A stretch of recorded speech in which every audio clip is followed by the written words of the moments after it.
ভোর 4টের সময় একজনের কি মনে হতে পারে তার পড়শি কারো নামটি ভোটার তালিকা থেকে বাদ দেওয়া দরকার? আর তাই তিনি অন্য রাজ্যে বসে দুটো নাম বাদ দেওয়ার অনলাইন ফর্ম ভরে আবার শুয়ে পড়লেন।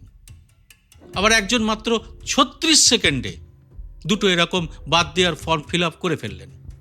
আর একজন এরকমভাবে ভিন রাজ্য থেকেই 12টি নাম বাদ দেওয়ার আবেদন জমা দিয়ে দিলেন।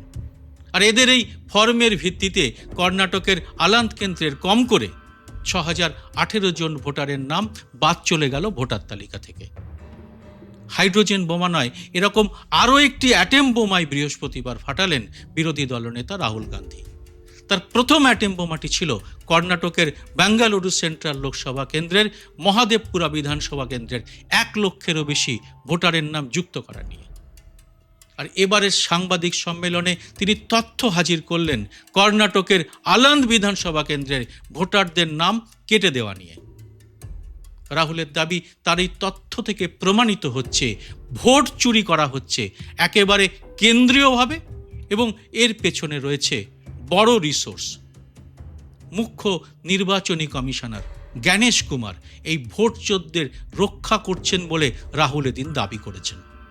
কেন? তার ব্যাখ্যাও তিনি দিয়েছেন তার এই সাংবাদিক সম্মেলনে।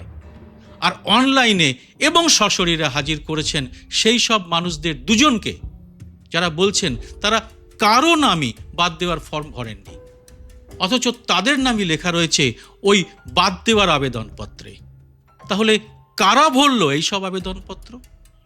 রাহুলের দাবি, একেবারে সফটওয়্যার ব্যবহার করে কল সেন্টার থেকে রীতিমতো সংগঠিতভাবে এই কাজ করা হয়েছে।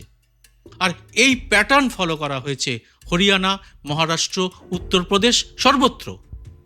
কর্ণাটকের সিআইডি এইসব ভুতুড়ে মোবাইল নাম্বার এবং এই সমস্ত কল সেন্টারের সবিস্তার জানতে চেয়ে বা আইপি ঠিকানা চেয়ে মোট 18 বার নির্বাচন কমিশনকে চিঠি দিয়েছে। শেষ চিঠিটা দেওয়া হয়েছে এই সেপ্টেম্বর মাসেই, কিন্তু কমিশন তার কোনো জবাব দিচ্ছে না।